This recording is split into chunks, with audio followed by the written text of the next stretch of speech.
taon na ang nakalipas ngayong araw matapos ang magnitude 8.1 na lindol sa Moro Gulf sa Mindanao na kumitil sa buhay ng mahigit sa 8,000 katao noong madaling araw ng August 17, 1976.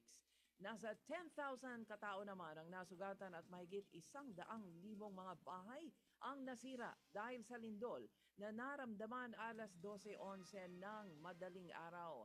Matapos ang halos 2 minutong pagyanig, sumunod naman ang tidal wave na nakaapekto sa mga bayan na nasa baybayin ng Sultan Kudarat, Maguindanao, Cotabato City, Lanao del Sur, Zamboanga del Sur, Pagadian City at pati na sa Zamboanga City.